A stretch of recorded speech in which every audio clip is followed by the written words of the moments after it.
Assalamualaikum warahmatullahi wabarakatuh. Perkenalkan, nama saya Hasan Umar.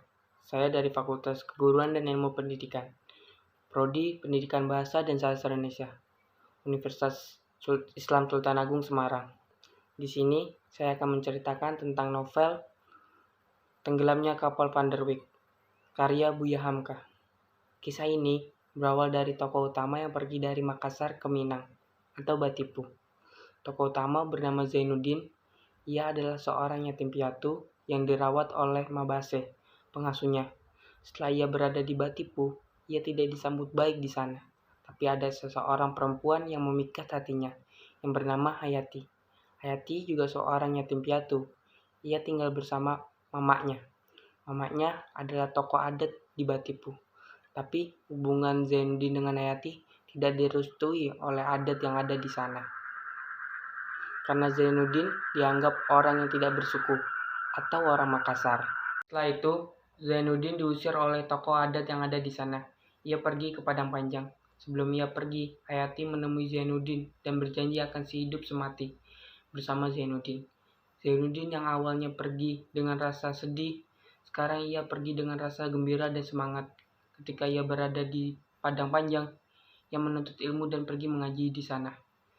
Ia tinggal bersama keluarga Bang Muluk, dan beberapa hari kemudian Hayati menyusul ke Padang Panjang untuk bertemu Zainuddin dengan alasan ingin melihat pacuan kuda dan berkunjung di rumah sahabatnya bernama Khadijah. Tapi di sana malah ia tidak bertemu dengan Zainuddin.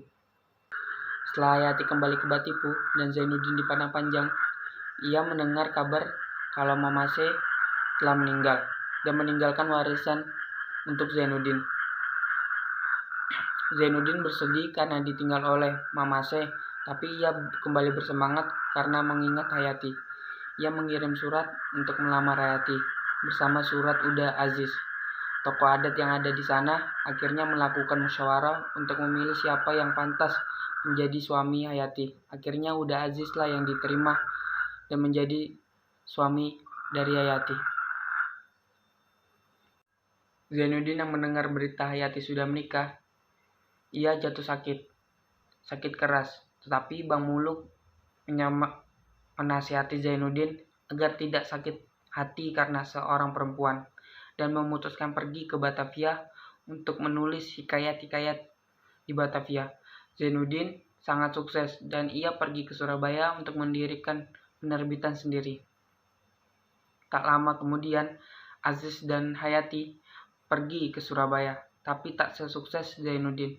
Mereka miskin karena Aziz terlilit utang. Karena sering berjudi, mengetahui Zainuddin menjadi orang kaya, mereka meminta bantuan kepada Zainuddin dan mereka tinggal bersama Zainuddin. Setelah itu, Aziz dan Hayati bercerai dan Aziz meninggal karena overdosis. Hayati disuruh oleh Zainuddin untuk pulang ke kampungnya dengan naik kapal Van der Wijk, tetapi kapal itu tenggelam saat perjalanan dan Hayati meninggal. Dan tidak lama kemudian setelah kejadian itu Zainuddin juga meninggal dan dimakamkan di dekat makam Hayati. Sekian dari saya. Jika ada salah kata, mohon maaf. Wabillahi taufiq wal hidayah. Wassalamualaikum warahmatullahi wabarakatuh.